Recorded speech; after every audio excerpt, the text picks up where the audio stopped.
This evening's talk is entitled Life and Immanence, Phenomenology of the Heart. It's one paper. Actually, we have two homegrown philosophers.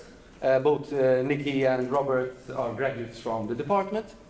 Well, obviously, Robert is starting first with his paper, Phenomenology of the Heart, Henri Michel and stuff like this. Yes, whom Robert wrote his doctorate on. And I don't know the name of your paper. Alphonso Lingis, it's on passion. Alphonso, and Niki is going to talk about Alphonso Lingis, his latest crush, and on life and passion, something like that. So each of them will talk for about 20 minutes, 30 minutes, and then we'll have some questions. Hopefully, you'll be stimulated to ask some. So, here we go.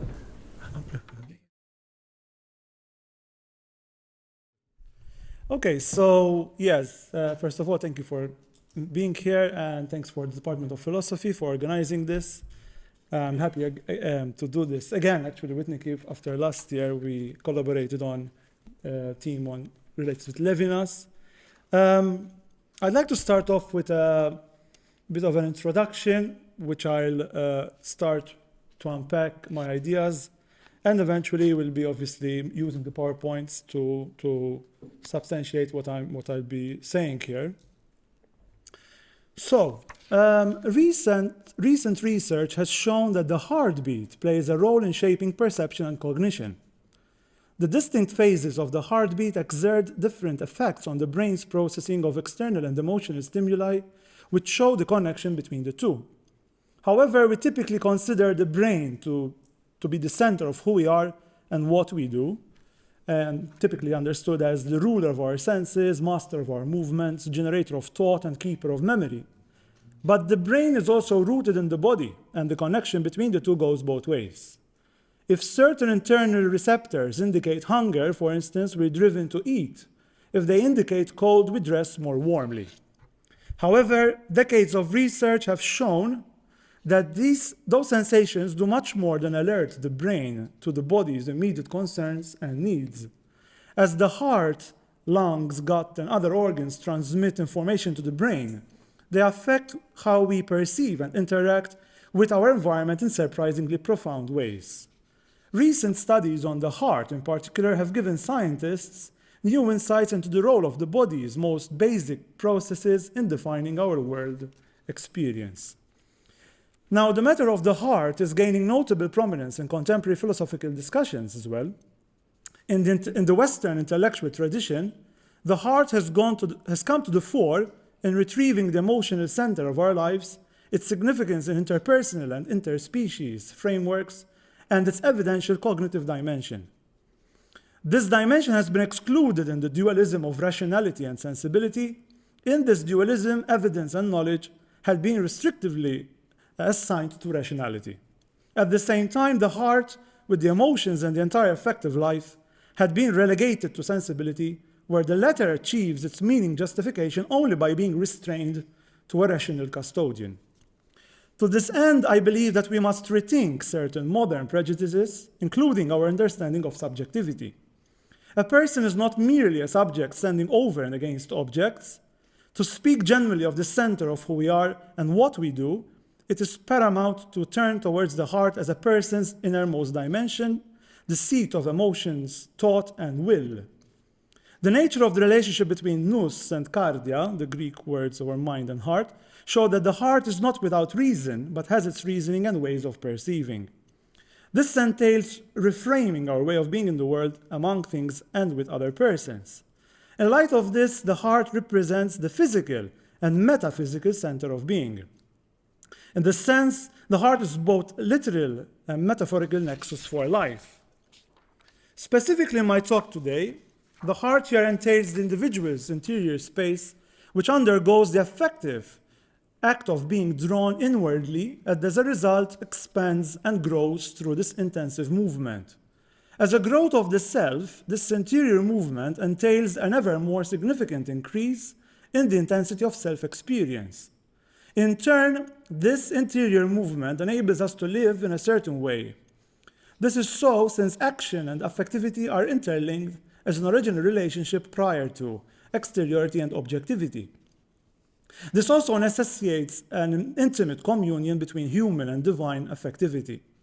Hence, this turn towards the heart calls us to dive deeper into subjectivity, to attend to the affective inward dimension, which binds subjects together and sustains their actions.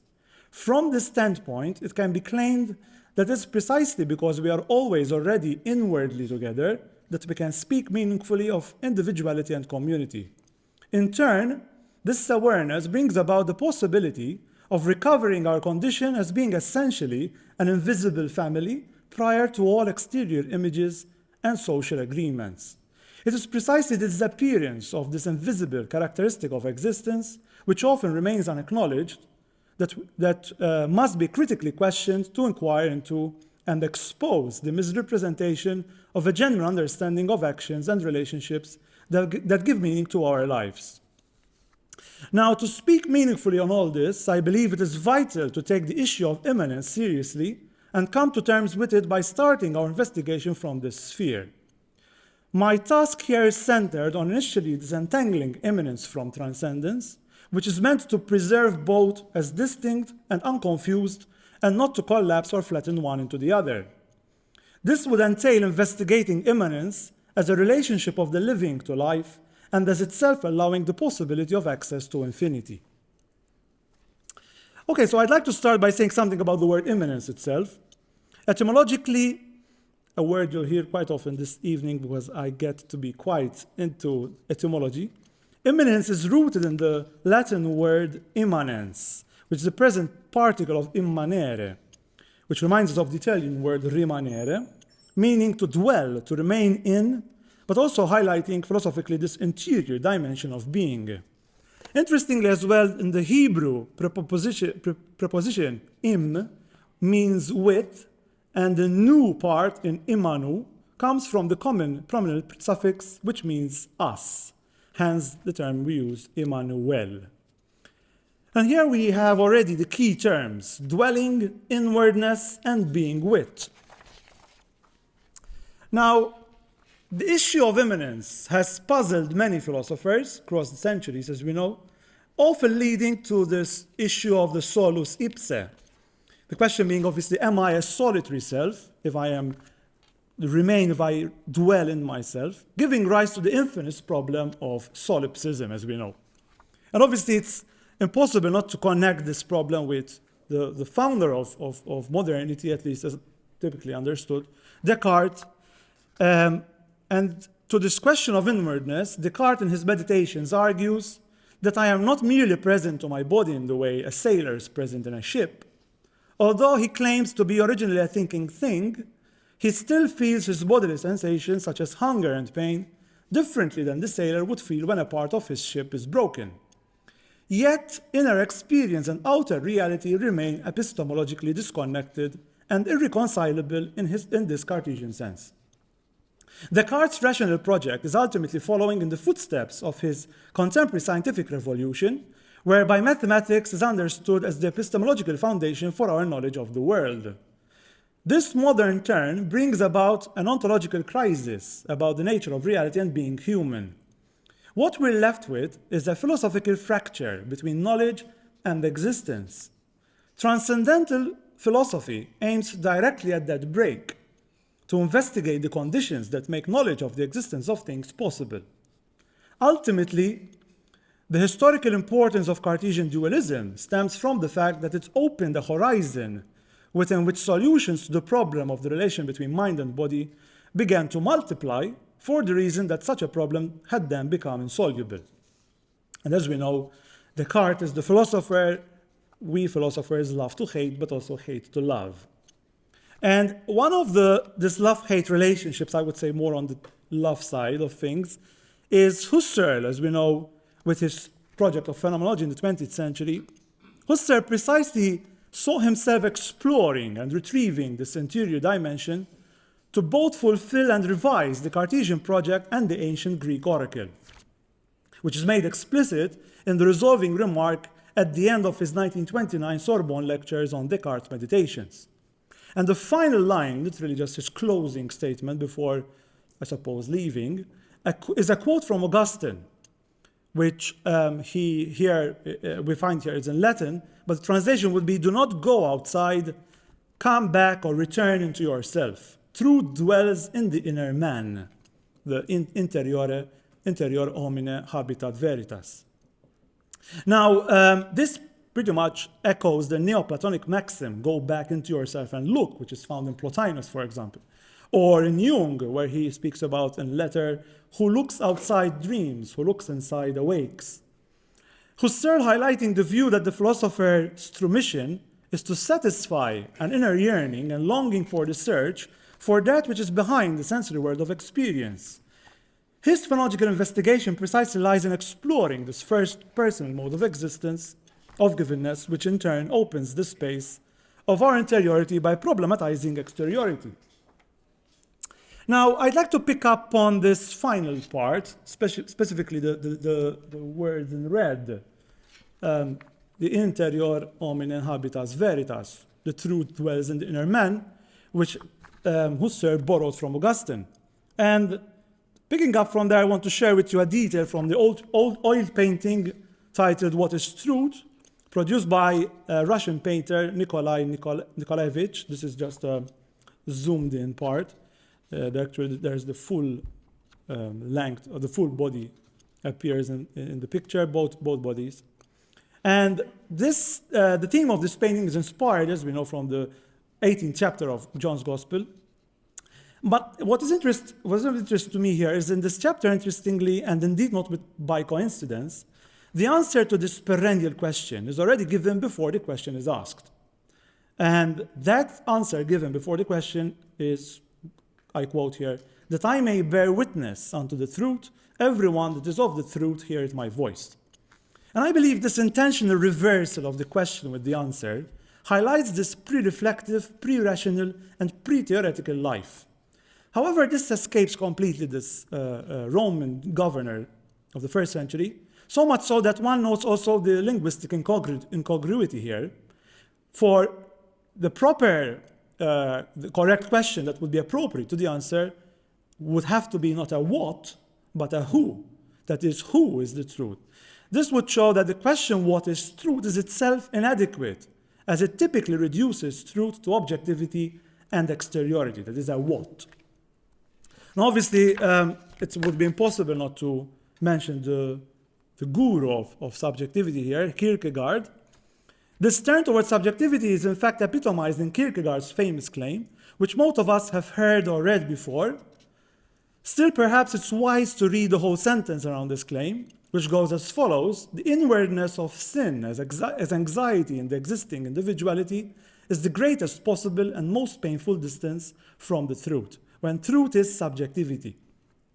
And by this, Kierkegaard means that far from the path leading in the direction of the objective, the beginning itself lies only even deeper in subjectivity.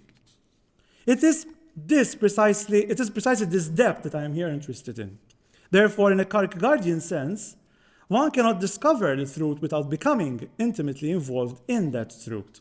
This means that the conception of truth cannot be apprehended from a distance, that is, as a what, but only by someone who has become subjective and can thus see what matters most from that point of view. Kierkegaard precisely views human existence as fundamentally characterized by a tension between the finite and the infinite, understanding immanence always in relation to transcendence. Now, I would very much like to say more about Kierkegaard here, but who is the philosopher of the heart par excellence. But obviously I have to move on because it's not the point of this talk. Instead, I'd like to say more about this issue of subjectivity here. In relation to all this, I would like to focus on the turn of the 20th century and its troubled and ambiguous relationship with subjectivity and inwardness. So much so that, unlike Kierkegaard, most well-known 20th century philosophers instead turn towards exteriority, finitude, and the world's transcendence. And I'll just quote here some of the famous phrases, for example, by Merleau-Ponty in his Phenomenology of Perception, when he writes, "There is no inner man. Man is in the world, and only in the world does he know himself." Heidegger in Being and Time, for example, when he writes, "The essence of Dasein lies in its existence. That is, we exist ecstatically, and it is because we always transcend ourselves that we always already understand being. But also Sartre, for example, when he speaks about or writes about, I have disappeared, I have annihilated myself. Or another essay he writes, we are likewise delivered from the internal life. Similarly, also Simone de Beauvoir writes about man reduced to pure facticity, congealed in his immanence, cut off from his future, deprived of his transcendence and of the world which that transcendence discloses. And she writes also that the trick of tyrants is to enclose a man in the immanence. Levinas also, of course, in his, for example, To Talent and Infinity, writes about exteriority breaking interiority and calling us instead to move outside from this inwardness. Yet, well, parallel to all this, but contrary to the phenomenologists, Deleuze critically argues against this issue of transcendence, calling it an illusion. According to him, any remnants of transcendence must be eliminated. Deleuze famously accuses Plato of giving transcendence a plausible philosophical meaning, yet if the last century was truly Deleuzian, as Foucault had once claimed, this nevertheless leaves us with a subject that is, in Deleuze's own words, divested of any interiority and even any identity. As he writes, subjectification isn't even anything to do with a person. It's a specific or collective individuation relating to an event. In fact, Deleuze deliberately proclaims his hatred of interiority as he rejects its value in all its theoretical facades.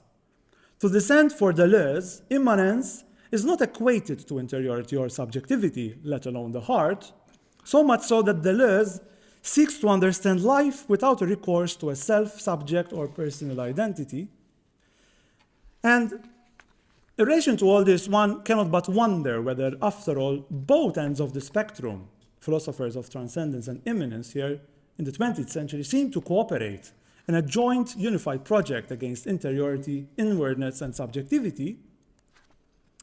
But contrary to all this, Michel-Henri, a Kierkegaardian at heart, whose philosophy is centered on life and immanence, rightfully observes all this and claims that the flight from oneself is the heading under which one can classify almost everything that is happening right before our eyes, in one of his momentous work titled Barbarism. His is a direct critique of the aforementioned critique of interiority and immanence. Henri's philosophy is centered on the lived subjective experience in a Kierkegaardian sense, so much so that Henri refers to Kierkegaard as the inventor of a radical phenomenology. For Henri, life is absolute subjectivity, the experiencing of itself immediately and without distance. Such an understanding of life resists being reduced to an object that is a what. In turn, life finds its essence in the radical immanence of absolute subjectivity. It seems fair to point out that all this suggests that there has been, and still is, significant vagueness and confusion and lack of distinction in using the terms immanence and transcendence, especially in the 20th century. In an interview, Henri points this out by stating the following: in my opinion, there are two radically different meanings of transcendence.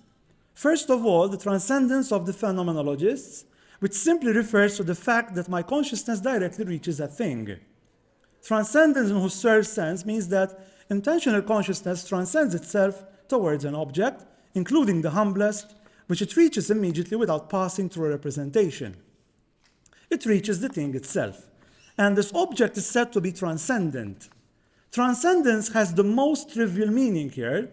It is the transcendent object in relation to my gaze. This leads to a great deal of ambiguity because the traditional meaning of the word transcendence is a religious one that refers to God. It also means something that it is outside the world, something that is acosmic, like the life of which I speak, and which, because it does not show itself in the world, is invisible. I cannot see it or touch it. There is a huge misunderstanding here. There are two totally different meanings of transcendence. Now, likewise, following Henri, I believe this can equally be said of immanence. And I'm here simplistically trying to clarify this issue by presenting them on two different planes, the horizontal and the vertical. My interest here is the verticality part of immanence. So instead of arguing against immanence, this entails radicalizing the study of immanence to a deeper level, which was abandoned or not fully explored by most 20th century thinkers who went too soon in the opposite direction towards exteriority and transcendence, or even immanence, on the horizontal plane. But what does this verticality of immanence actually entail here? To help me further unpack this, I refer to French philosopher Emmanuel Mounier, the leading proponent of personalism, which grew out of existentialist thought. So much so that Mounier turned to Kierkegaard and the German school of phenomenology. For Mounier, the personal is the mode of existence proper to man. Personal life begins with the ability to break contact with the environment, to recollect oneself, to reflect, in order to reconstitute and reunite oneself on one's own center. Famously, he claims that 1,000 photographs put together will not amount to a man who walks, thinks, and wills. This approach defends the interior richness of personal being and endows it with continuity, not of repetition, but of superabundance. In one's inner experience, that is the infinite life within, the person is a presence directed towards the world and others. In fact, he writes, with a revision of Descartes' famous claim, "I love, therefore I am," which here he connects also the being, our being, to the life of the heart. In a radical sense, this verticality of immanence I'm here referring to entails a revised understanding of being human, shifting towards a different way of knowing, what can be called a knowing by heart, which is not obviously what we've been taught when we were younger, but it means a different kind of knowing.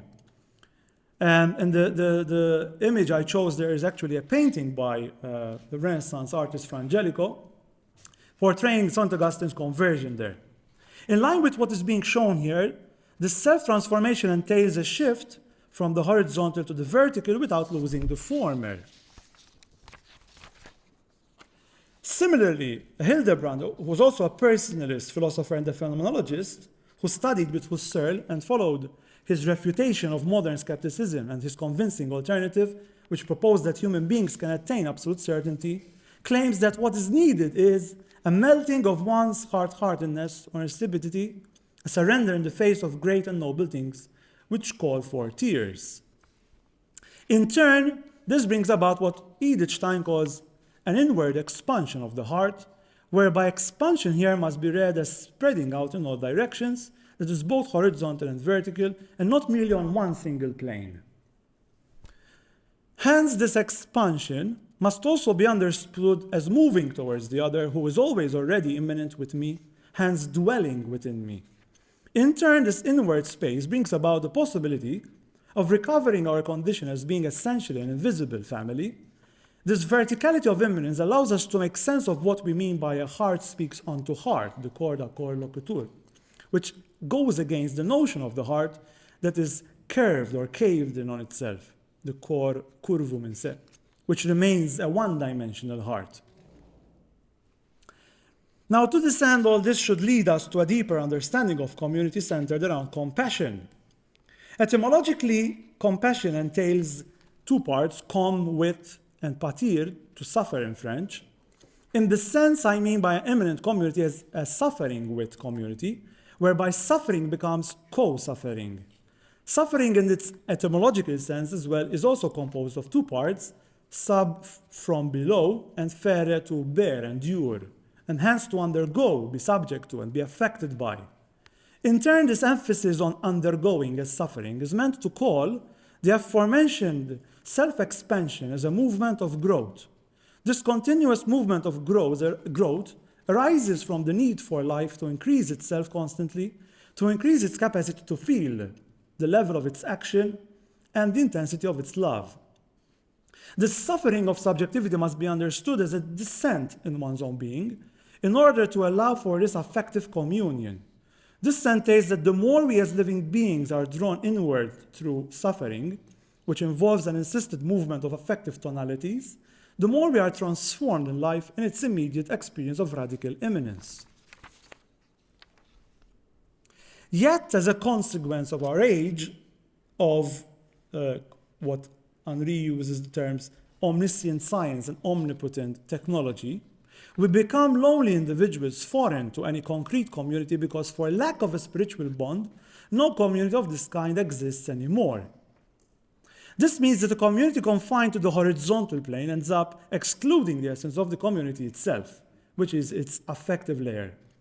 This exclusion of sensible qualities from the world amounts to eliminating interiority as well. However, what is being defended here is a sense of community established in the interior relationship of each individual living being to life, the same life we all share and have in common. This interior relationship of all living beings assumes a different dimension of existence founded in immanence, which makes each human being fundamentally related to one another as an invisible family that exceeds natural relations, precisely as an immanent relationship of life to the living. This reverses onto its head the idea that the community results from some exterior common enterprise or organization. Rather, it is the community of life as a relation of reciprocal interiority that is the condition of such endeavors and visionary ideas, whereby life is always already there, presupposed as the foundation of all our actions. An understanding of community, which merely entails individuals coming together sharing a common belief, aim, or activity, would still leave the meaning of community itself hanging as an afterthought or addition within the world's exteriority as being meaningful only when a common end between individuals is directed towards an objective, as a kind of joint commitment or social agreement. However, the main point being driven here is that this leaves out a more fundamental way of being together, or suffering with, which involves an interior bond in terms of an affective togetherness and a mutual union amongst individuals prior to social agreements. It is on this affective level that experiences and actions are really united and established as being in common. Thus, by way of conclusion, what I am here proposing is a tentative antidote to rethink immanence more deeply in order to recuperate our shared life. This, however, entails a turn towards the heart, which calls us to dive vertically deeper into subjectivity, to attend to the affective inward dimension that binds subjects together without losing track of the horizontal plane. Thank you.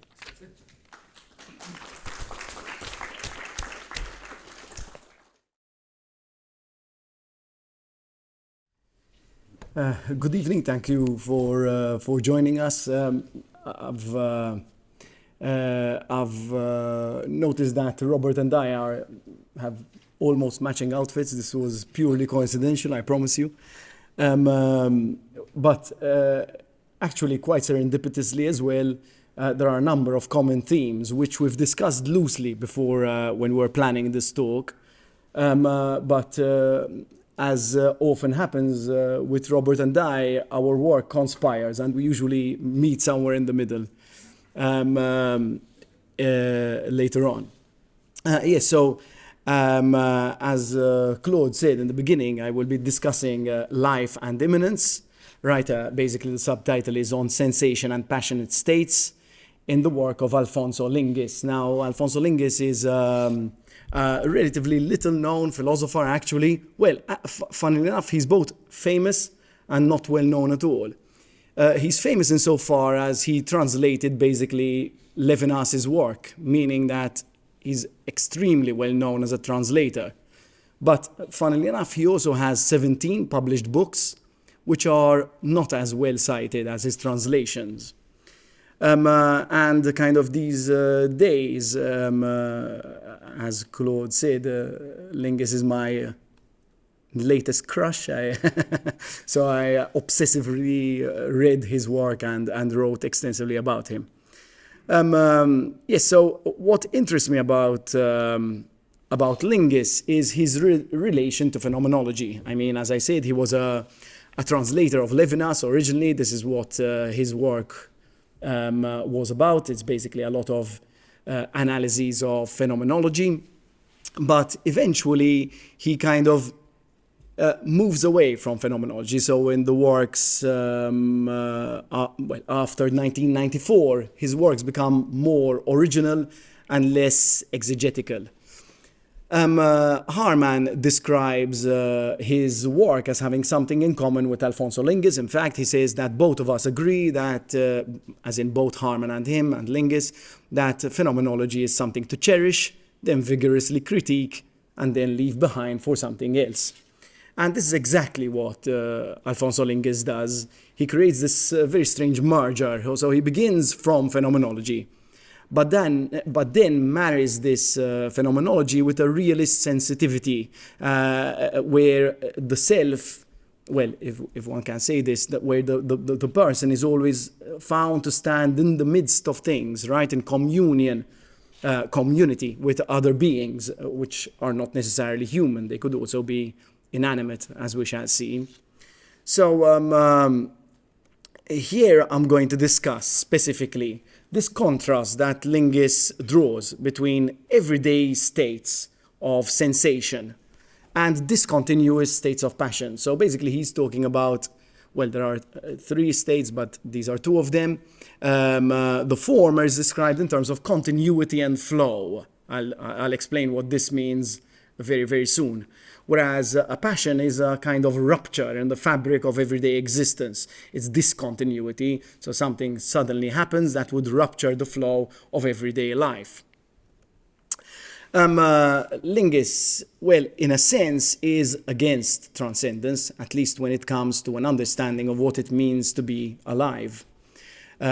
He firmly believes that there is no transcendent cogito, right? No spirit or self-consciousness standing above things, viewing things from the outside, from above.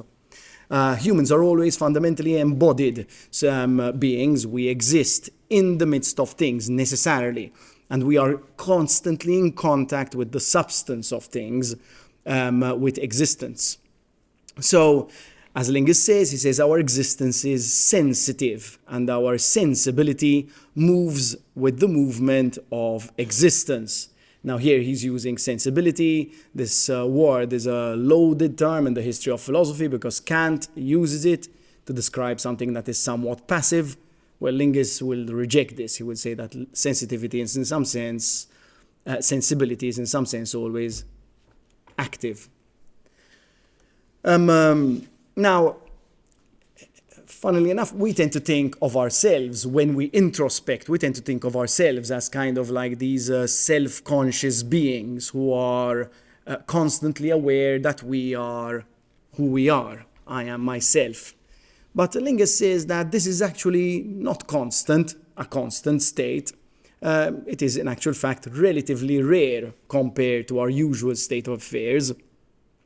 He says that most of our lives is simply spent pursuing mundane routines dictated by everyday existence. So he says we follow the postures and manipulations we have picked up from others and passed on to others. Of course, we don't feel this way because when we think, am I myself, we catch ourselves being ourselves, right? So we reflect back on ourselves, and so we tend to think that this is our standard way of being.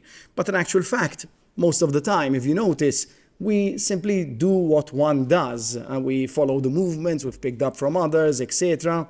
Or as Heidegger once described it, in an example I like to cite, when I open the door, I use the latch, right? I simply do it. I'm not thinking or anything of the sort. One simply does what one does. I enter the room without much thought.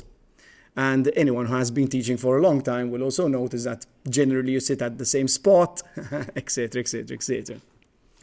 Now, there are two readings of the non-passionate state, right? One of them is a holistic one of immersion as such. But the other one is substantive, where this immersive relation to beings is framed in terms of a relationship to individuals, not simply to a network of things. Now, I should specify that the first is somewhat infrequent in Lingis's work. To my knowledge, it appears twice in all of his works. So the substantive one is actually more pronounced, more common. So this is the way he describes the holistic and relational sense of everyday life. He says much of the time, the tasks and the implements are laid out before us each day. The toothbrush, shampoo, and shower in the morning, the bus to work, the tasks laid out in the factory or office, the posture and manipulations we have picked up from others and pass on to others. In all that, we do not have a distinct sense of self and an individual as an individual source of thoughts and decisions.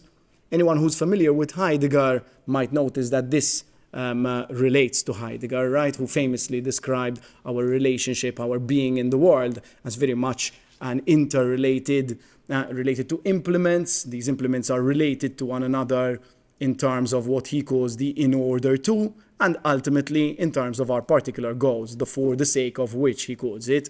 And here Lingis is basically repeating Heidegger's, well, let's not get into the concept of authenticity here, but of course he's repeating something of the first part of Heidegger's Being and Time. Now, but there is also a sense in which our everyday immersion is not simply an immersion with indistinct things. We are in contact with very individual things as well. And this is what I mean when he talks about the substantive understanding. And he gains this, believe it or not, from Emmanuel Levinas. It is seldom noted that Levinas has this sensitivity to individual things because his work has been framed in terms of the transcendence and relation to the other, to the wholly other. And I suspect it's largely related to a philosopher I'm a very big fan of, Derrida, who pushed this kind of interpretation. But Levinas is also very sensitive to the fact that in our everyday life, we enjoy individual things. His example is bread and cigarettes. I mean, I'm not sure. Well, it depends. Bread, not so bad. Cigarettes, I don't suggest. So let's see so he's saying, okay, our everyday life is also one of contact with individual things. And when you think about it, this is also true. Fine, we do what one does. We use a toothbrush, head out to work. We follow routines, but also we are in contact with very specific things, right? And in our mundane contact with specific things, he describes this in terms of three aspects, actually. Excess.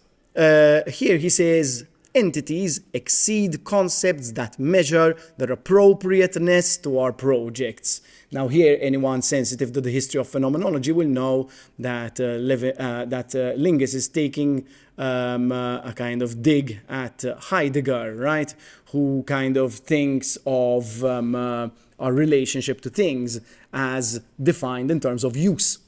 But here he's saying, no, entities are in excess of our use. And as Levinas says, we primarily do not use things, we enjoy them, right? So, for example, if you're enjoying a piece of cake, you're doing little more than satisfying hunger, right? You are enjoying it, I hope. So things are defined in terms of their excess. They are real things which exceed our use value for them in our everyday lives. Now, another interesting thing he says is that things generate what he calls perspectival deformations, doubles of their surfaces, scattering their colors in the light and their images on surrounding things. They project hints and lures and leave traces. So there is a sense in which, while we are embedded within the world, everything that we come in contact with is in some sense transcendent, right? There is the thing that exists, is real, independently of our use of it, of our enjoyment of it. And of course, this kind of sensibility catches on to this kind of double thing, which is not the thing itself. Again, he says things communicate through levels. What he means here by levels is a loose mist of sensory qualities, lights, smells, colors, all these qualities which are emitted by objects. Anyone who has seen, for example, birds of paradise, those colorful birds of paradise, will know exactly what he's talking about here, right? These rich colors and beautiful movements, which are immediately perceptible to us. And these levels, these sensory qualities which we experience, are the way in which things connect and relate. But at the same time, of course, because they are doubles, they also hide their intrinsic reality. Now, here's the interesting thing. As I said, Kant famously conceived of sensibility as passive, right? Needing the two forms of intuition and the 12 categories of the understanding to take on form. But Lingis says no. The perceived world, sensibility, qua a nexus of levels, exists as an imperative. What does he mean by this? By an imperative, he means a directive for action, that things in themselves, the reality of things, in some sense, already guides your sensibility into some form of action. And as he quite entertainingly puts it in his book, The Imperative, he says, every sensualist knows that there is a right way to savor the wine and the smells of a tropical town, a right way to move in the rainforest and see the hummingbird dance and the night come upon the mountain town. I remember I was once at a restaurant, and a person ordered a Chateauneuf de Pape and mixed it in with Sprite. That's exactly what he means, right? When Lingis talks about imperatives, he says that sensibility already tells you, listen, this is a fine wine. You really shouldn't do this to it. So there is a sense in which the world as it is, itself, the reality of the world, gives us directives for actions. Our sensibility is not passive with respect to things. They guide us, they limit us, they provide possibilities for action. Now, as you can tell, maybe this concept of the imperative is kind of a mix between Levinas and Merleau-Ponty. He often likes to do this. He brings in different influences to kind of merge with each other, to bear on each other. And of course, from Merleau-Ponty, he's getting this idea that the lived body, this is what I mean by immanence here, is interlinked with its milieu via pre-reflective motor intentionality. Our sensibility is an embodied sensibility, in other words, right? It involves our entire body in contact with things. It's not a detached cogito, right? Or some transcendent Dasein defined in terms of the taking something as something. But of course, as you may notice, for Lingis, things are transcendent in some sense. They are other to me, right? Which also means that in obeying the directives which they provide, we are, in some sense, obeying the summoning call of the other, of these things that exist independently of us.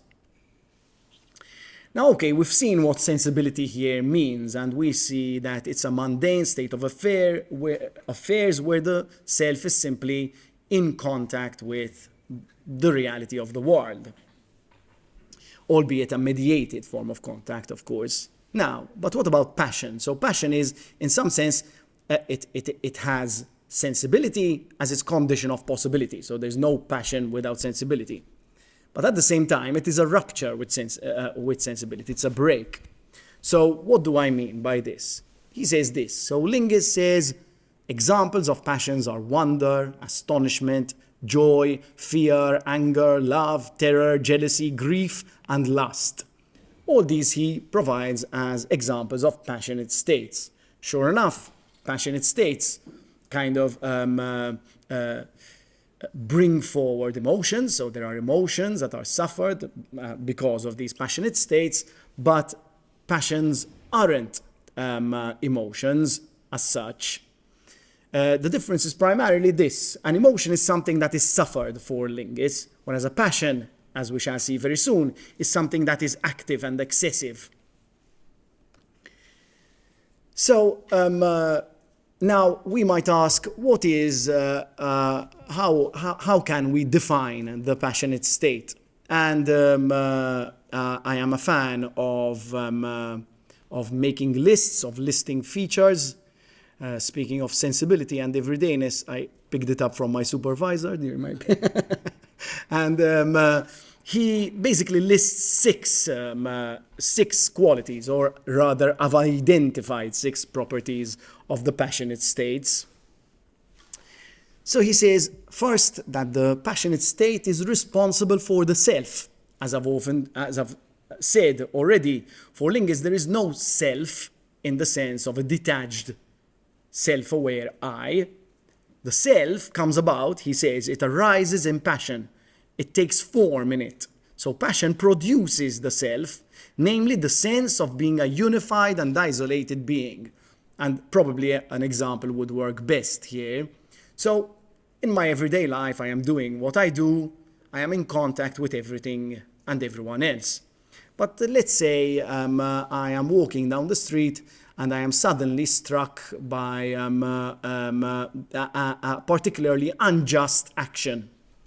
By virtue of being angered by this unjust action, I am suddenly aware of the fact that there is a difference between this unjust action being performed in front of me and me. And so I feel kind of like I am isolated within myself, but only as a product of me being able to recognize this difference between this action, this event, and myself. So this is how the self comes about by taking form within this passionate state. So passion is the precondition for the self. Now, the second point about passion is that it is exclusive. He says passion is always directed at a specific object of passion, which comes to occupy the whole of consciousness. Again, consider this situation when you're walking down the street and you suddenly see some person beating a dog. In this kind of situation, your whole being is occupied by this unjust action. It takes over your consciousness. And it's important to say that this is also exclusive in the sense that one can only be in a specific state of passion at any given point in time. Well, but you might ask, but what about if I really love my significant other and all of a sudden they do something that would really anger me? Well, there what we have is one passionate state, love, shifting into another one, not 2 states existing simultaneously, of course. Now, the third feature of passion is that it is excessive. Let's see what he says. One finds a surge of this surplus energy being disproportionately invested towards some object of passion. The impassioned state ends whilst these energies and the tonality of the passion are discharged through some decisive action. So here you can understand here what he's saying. Well, a little history of philosophy might actually do. The history of philosophy has classically defined the self or the subject in terms of kind of some negativity of desire. But Lingis follows people like Nietzsche and Bataille, who conceive of the self as an excessive being, which is constantly invested in expending energy. The self always has, or the subject always has more energies than it needs, and therefore everything about our action is involved in expending excess energies. Now, obviously here, these excess energies are directed towards a specific object of passion, and ultimately this passionate state dissipates through some decisive actions. So for example, if we take the example of the man beating the dog, of course, the passionate state of anger can be discharged by chastising the person for doing so, say. Now, the fourth feature of passion is that it is enduring. So the impassioned state is not a fleeting surge, but rather can have a long-lasting retroactive effect on its parts.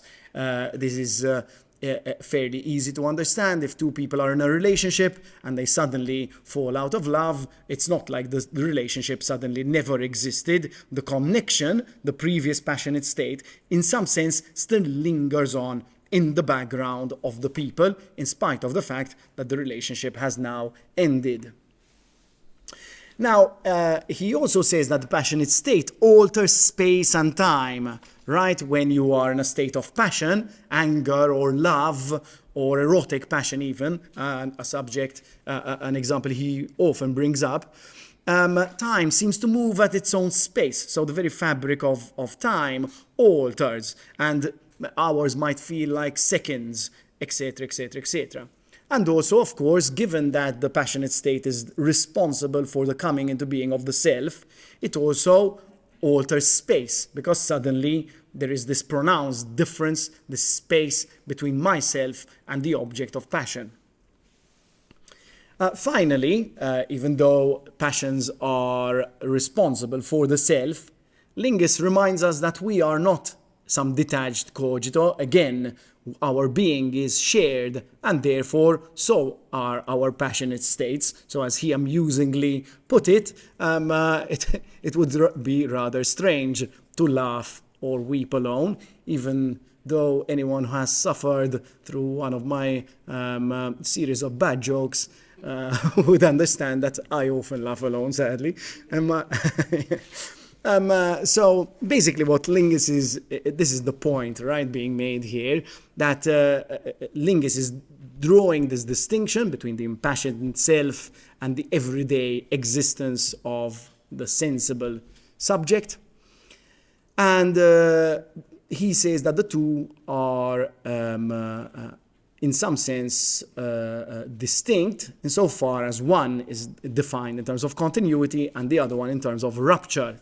Through this rupture, evoked by passion, the self is brought into being through this focus on a specific object of passion, which channels the excess of energy towards it and creates, in some sense, an enduring attachment that transforms the flow of space and time. Thanks.